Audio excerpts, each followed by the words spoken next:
Episode 76. Do we come from the stars?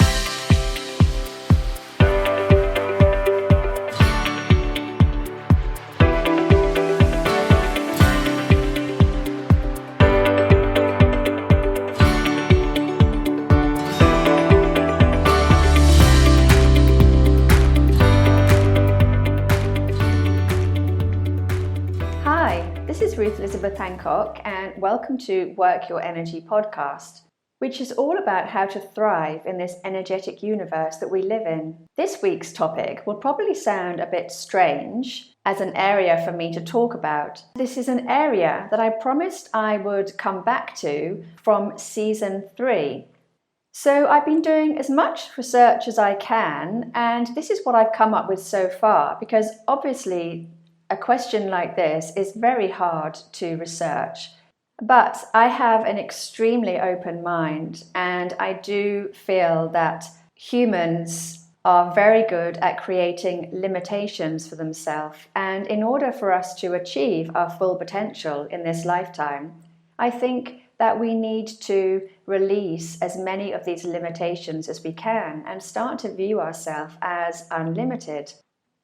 So many of our limitations are self-imposed, but one of the things that I've discovered in my own life is the more that you can allow yourself to dream and think beyond current thinking and even think beyond the reality of this world, the happier you will become, the more open-minded you will become, and I believe the less mental health issues you'll have as well. Every time I get stuck in the confinement of my ego, I start to feel more depressed and more down with life. But as soon as I remove myself, stretch myself, if you like, out of the ego, out of the mind, and if it helps or works for you, you can think of yourself as going through the heart. But as soon as I think beyond my mind, think beyond the ego, think beyond the limitations of current thinking, the happier I always feel, the more expanded I feel, and the more energy I have to be more productive in my life. And I like this way of living and being. And I highly recommend it if you're not living an enjoyable life, or if you're not achieving the goals and dreams that you had or have for your life. So, with that in mind, let's explore this whole area of: do we come from the stars? Is it possible that we've come from the stars? Do we come from other planets? And how does this fit with our current thinking around genetics, DNA? What sort of evidence is there? Well, first of all, DNA and genetics is a vastly complicated area, and there's no way that I can get my head around all of this, but I have managed to get my head around some of it. So the first quote will come from the people who mapped the human genome, so the Human Genome Project, which concluded in 2003, and also concluded that 97% of human DNA is genetic code from ancient alien life forms. Well, what does this mean exactly?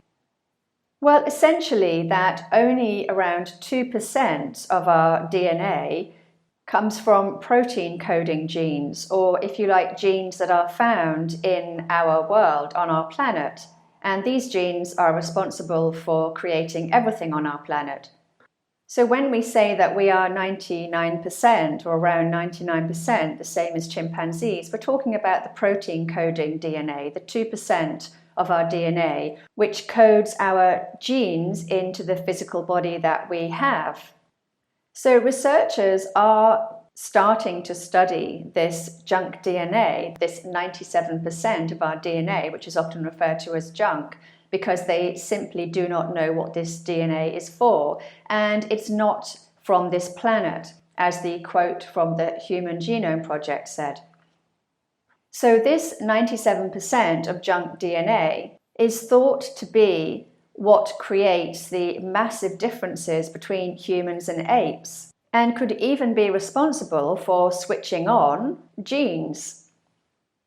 Now this is interesting because of the changes that took place around 200,000 years ago in chromosome 7 and chromosome 2. And if you want to read more about this, you can have a look at this month's blog, which I'll put the link in the notes for, but it's all about, are we living in a simulation? And it talks about chromosome 7 and chromosome 2 and the changes that took place.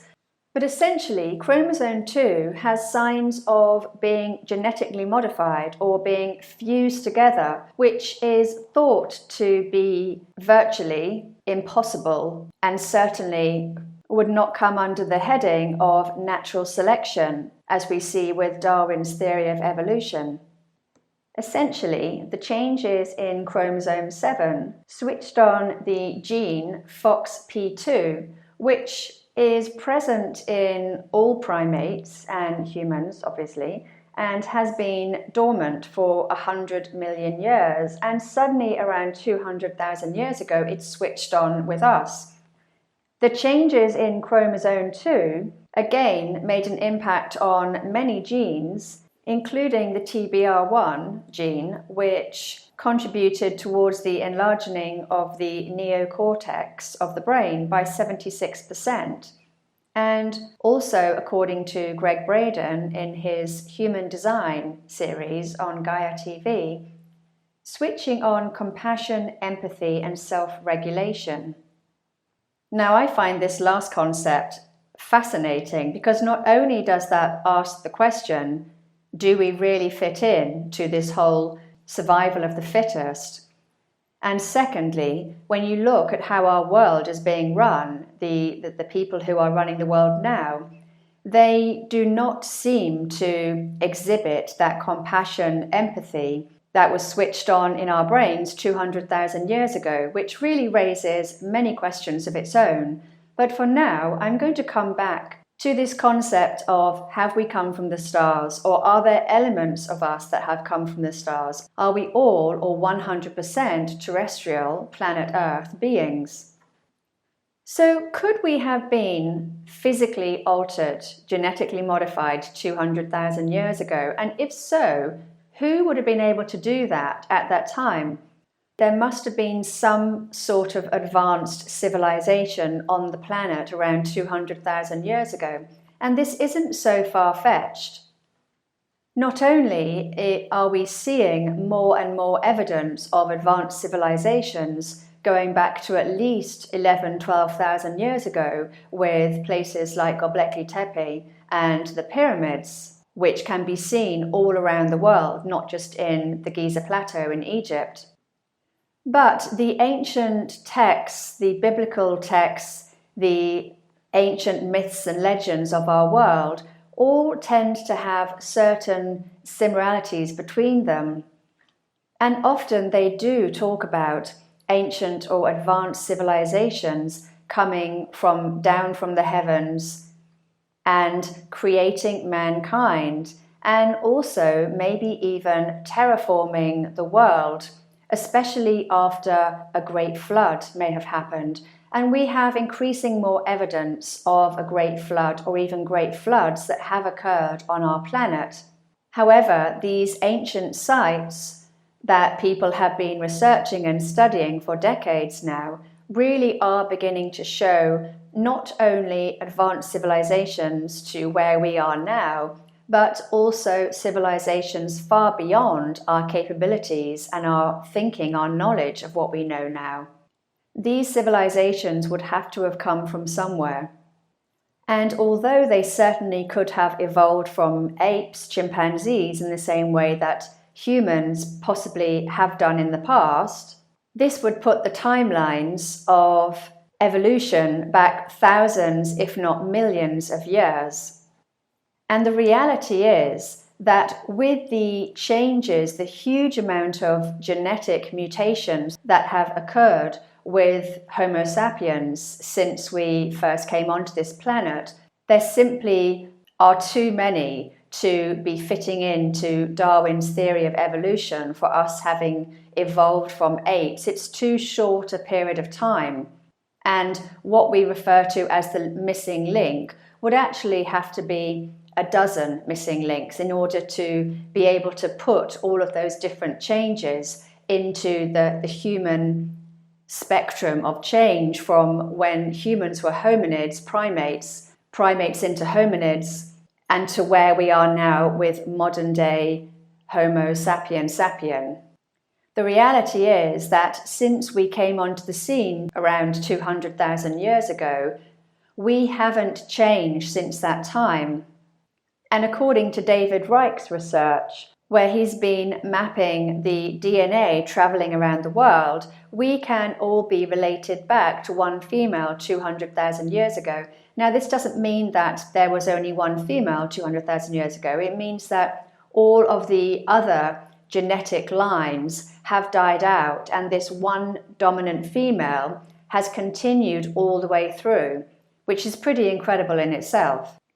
But then to go from that one dominant female and to have all these different clusters of humans breaking off and becoming light-skinned or becoming dark-skinned depending on the environment, again, 200,000 years is a very short amount of time for this type of thing to have occurred when you consider how many millions of years we were apes for until we became Homo sapien. So the timelines and the time frames just do not fit together, and there are more unanswered questions than there are answered. So if we then look at these physical changes that are talked about in the ancient texts, the Mesopotamian texts, even in the Bible, these texts do point towards an advanced civilization that came down from the heavens and created mankind. And as ludicrous and as mad as this may sound, we have to think of the people who were living at that time who wrote these texts and probably did not understand concepts of people or beings coming down from different planets, or even stepping through portals in terms of the shining ones, which also comes up in ancient texts in the Bible as well. I really feel it's time to put science and spirituality back together, which was split a couple of 100 years ago for means of keeping things easier to understand. But actually, we need to put them back because we are both, humans are both, the universe is both.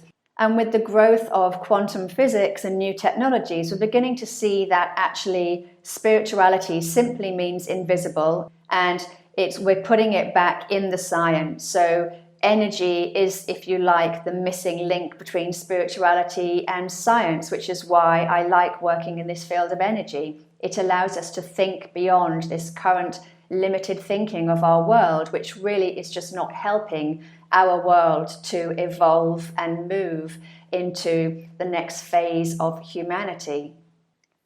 So, if we look at the more metaphysical or spiritual concepts of human evolution, and we say to ourselves, okay, so we were not physically modified, and then we can then look to the field of energy, the morphic field as described by Rupert Sheldrake, or the energy field as we are learning more about from quantum physics. We can understand that we are surrounded by this field of energy, this invisible field, as I often call it. And this field is having an effect on our physical reality. It's having an effect on our world. And it's also maybe having an effect on our bodies. This also takes us into the theory of panspermia, which talks about how the genetic mutations that we have had, especially from humans over the past few 100,000 years, have been from DNA coming in from other solar systems, other planets, coming in through comets, asteroids, and this DNA, if you like, blending with our own and upgrading us as physical beings.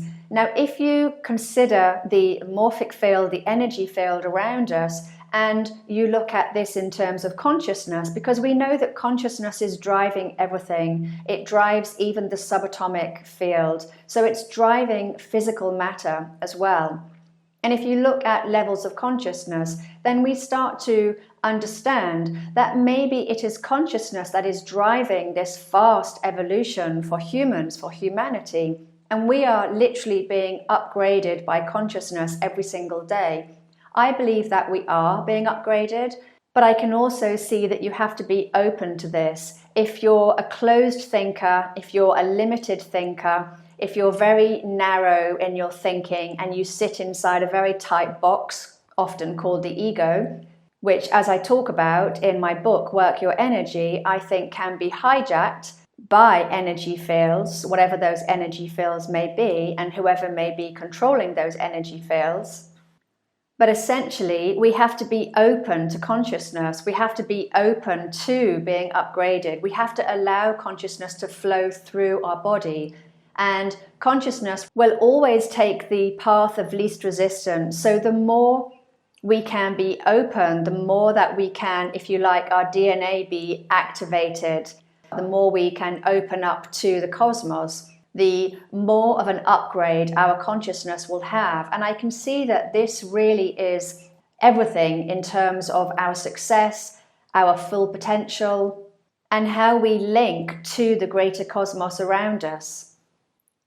The more of us that can take these blinkers off, and these blinkers could be seen as low vibrational energies of fear, guilt, shame, pride, judgment, criticism, anger, whatever you want to call it, the more we can remove these filters from our own minds and move up into the higher levels of consciousness, if you like, moving up into higher consciousness, the more we are going to receive much higher vibrational, energetic levels of consciousness. And the better and happier our lives are going to be. And of course, the happier we are, the more we're going to be able to achieve, the more we're going to have energy to achieve our real goals and dreams in life. So try and start removing those self-imposed limitations, those limiting beliefs that you have about your life, about what you can and can't achieve, about what you can and can't say, about what you can and can't do. And the more you do this, the more that you will be able to work with the higher consciousness of the energy field and also the higher consciousness or the ascension of the planet, because the planet is moving up into higher consciousness as well. And we work in harmony, we link with the planet. And we are very affected by the planet. When you look at the Schumann resonance, which has been studied for the past few decades, you can see that the Hertz frequency levels are very similar to those of the human brainwave levels as well. The base level seems to pitch in at around 7-8 Hertz, which relates to the theta brainwave for humans, which is also the self-healing brainwave and also the psychic brainwave as well. So when we access that theta state, we are far more psychic, far more open to this energetic universe, energetic world that we have around us. And we are surrounded by subtle energy. As I'm always saying, we can only see less than 1% of what's around us. There's 99% of what is around us we cannot see. But the more we open up to our energetic self, to our energy, to our subtle energy, to our psychic self, if you like, the more we can start to sense and feel and just know what is around us. But truly, this is where your full potential lies. And I'm gearing up to doing an episode all about the full potential of humans fairly soon, but I'm still researching a little bit more at the moment. So for me, I really want people to thrive, and this is why I'm recording this episode today, because I truly believe that if we do not know where we come from or why we're here, how can we truly achieve our full potential in life? Humanity is all walking around with amnesia, and this amnesia is stopping them from really waking up and seeing their full potential, seeing the true reality of the cosmos around us, and also seeing where we fit in this massive universe that we live in. Which takes us nicely onto the field of epigenetics. So this is a new science which is showing us that our memories can be passed down in our DNA. Because one of the things that we do in my Wealth Consciousness program is we start clearing ancestral memories, ancestral traumas, past life traumas, if you like, whatever you want to call it. Everything is happening now anyway, as quantum physics is telling us, but the field of epigenetics is showing that these memories get trapped and they're passed down from our ancestors. So literally, when trauma happens to our ancestors and they experience that traumatic state, and it keeps being passed down to the next generation. But we can change this, and this is essentially what energy healing is. It's looking at changing the DNA, shifting out the memories, shifting out the traumas. And if we look back at the past 2,000-3,000 years, you can see that we have had a huge amount of trauma. I mean, we've had a huge amount of trauma in the last 100 years, 200 years alone. And if you like, this collective trauma has created a huge amount of low vibrational energy, which we are literally just trying to wade through, and we're all stuck in. And that's what I'm talking about in my last book, Work Your Energy, where I'm essentially saying the more we work on ourselves, the more we are shifting the collective energy, the more we're releasing the trauma from the collective energy, which is then also going to have a knock-on effect on all of us, because we are all collectively and energetically linked, which there's no escaping from. And because of what we understand about quantum entanglement, we are entangling with each other's energy fields and ancestral traumas all the time. So the more we release this trapped negative energy or trapped low vibrational energy, the more we're clearing the density of the planet and the density of the collective consciousness that we exist in. Unfortunately, because we're all connected, it means that we're all working on the same traumas, and we can be shifting our own traumatic memories from our DNA, but we're still linking with other people's as well. So more of us need to do it.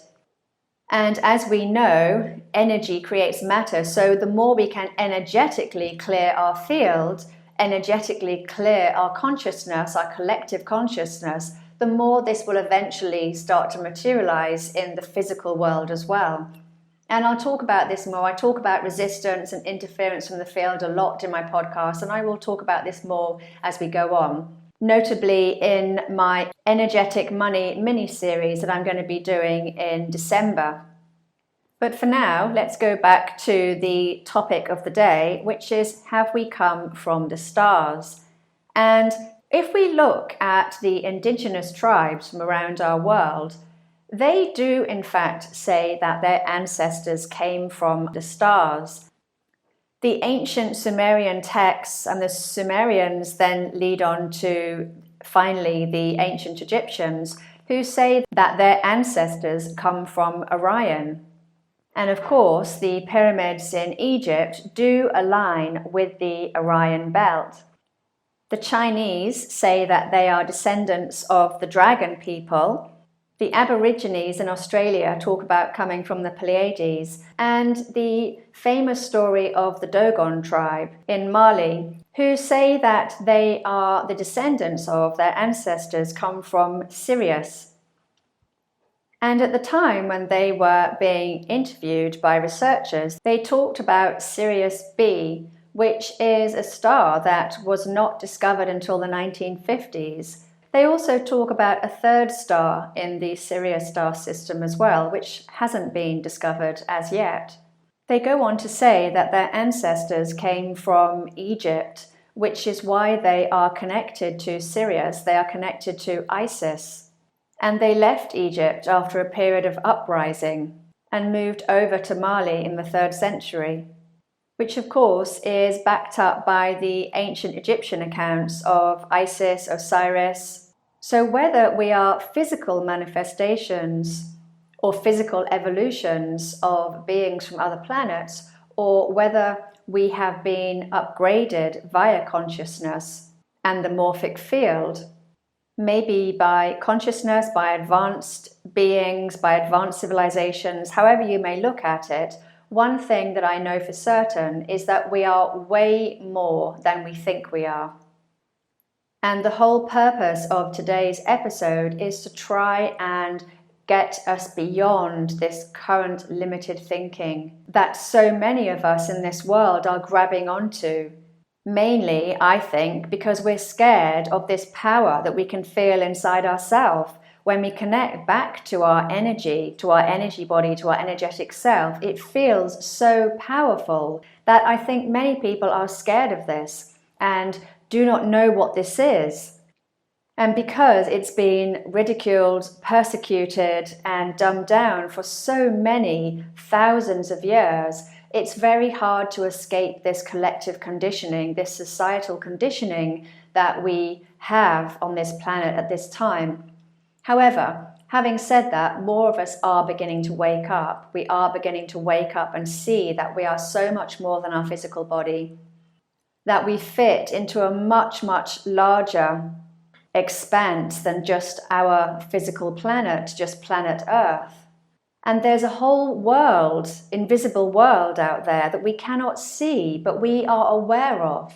We are subtly picking it up, we're sensing it all the time. And I think that's where we need to put our attention onto this invisible world around us, so we can start being upgraded by consciousness, so we can start connecting with consciousness, so we can start to experience consciousness. And just being open to it will allow you to activate dormant DNA and wake up parts of you that remember who you were, that remember this ancient genetic code that was switched on in our bodies 200,000 years ago.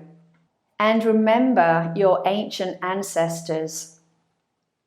Studies into epigenetics are only showing us that these memories go back as far as 40, maybe up to 100 generations. However, I think that they go back infinitely. And looking at this field of information, often referred to as the Akashic field, if we see ourselves as existing and being in this massive, infinite field of information, then all the memories since time began are also being held in this field of information. So regardless from epigenetics and the studies of epigenetics, when we look outside of that even, and we connect to this vast field of knowledge, frequency that we exist in, we can start to realize that we're being bombarded by information, data all the time. And it's really raising our own levels of consciousness, which then enables us to connect and attract more upgraded versions of data and knowledge that is around us. When we're sitting in low vibrational frequencies, we are, in a sense, attracting low vibrational data, frequencies, information to us. When we raise our consciousness, we move our consciousness up into the higher realms, into higher consciousness, or higher vibrational feelings and emotions, if you like, then we're now subject to a higher vibrational type of knowledge and data. And that is how we will upgrade our bodies. That is how our bodies are being upgraded by consciousness all of the time. So the more that we can simply raise our own vibration, and as I talk about in my book, Work Your Energy, there are two ways of doing this. We can do it through our emotions and feelings, or we can do it through our state of being. And that involves more work. That involves releasing limited thinking, releasing limiting beliefs from our mind, so that we can become more open-minded and connect with the universe in a more open-minded and expansive way. When we are in the low vibrational energies or frequencies of fear, shame, guilt, pride, judgment, whatever it may be, then we're going to be attracting to us the lower vibrational frequencies or thoughts and words that are around us in this collective energy field that we are in, that we live in. So the more you can raise your vibration, the better your life will be, and the more upgrades you will have as well. And of course, the happier you will feel. So how do we get out of these lower vibrational energies, these lower vibrational frequencies? Well, using the basics of neuroplasticity is very good. So that's about rewiring your subconscious mind, literally rewiring it back to positive. And you can even just listen to one of my vlogs where I talk about how I did this using a very simple technique. And I literally just remembered the happiest day of my life as many times as I possibly could throughout the day. And then that generated these high vibrational feelings and emotions in me as I remembered them. And just doing that really helped me to start shifting my depression after my mum died. And I'll put the link in the notes for that as well. But it can even be as simple as doing more things that you love every single day. It really is, because emotions are so fleeting. They fit within that 90-second rule, and literally, we have these emotions, they float over our body, they're gone in 90 seconds, but we end up sitting in them for a variety of reasons. But just try and let them float over you. Try not to be pulled sideways by them, because I do feel that we are sort of geared, if you like, to be pulled sideways by them, especially the low vibrational energies. And this is something I'll talk about in another podcast.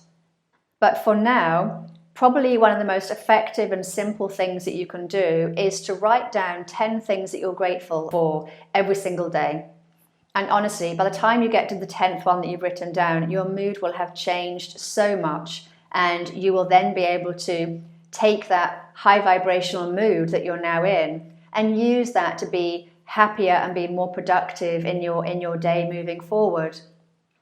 And of course, you can also use guided meditations. There are tons on YouTube, and I have my own on YouTube as well. So my channel is Elizabeth Hancock. And again, I'll put the link to some of my meditations in there as well. And I've also got some for sale on my website. So I'll put all of these links in the notes.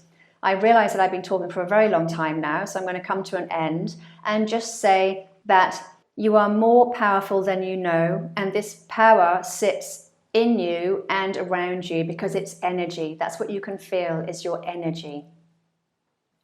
And if you want some help in opening up your energy, your energetic channels, you can do my 4-week energy mastery course, which will help you to open up these channels through guided meditations and videos, because it will teach you all about your energy body from a more scientific and logical point of view, so you can start to understand that it's real and it's who you really are. Okay, so that's all for today. As I said, I'll put all the links in the notes, and if you want to catch up with me on social media, I'm on @WorkYourEnergyPodcast on Facebook and Instagram, and @WorkYourEnergy on Twitter. So take care for now, have a wonderful week, and I look forward to catching up with you next week. Okay, bye!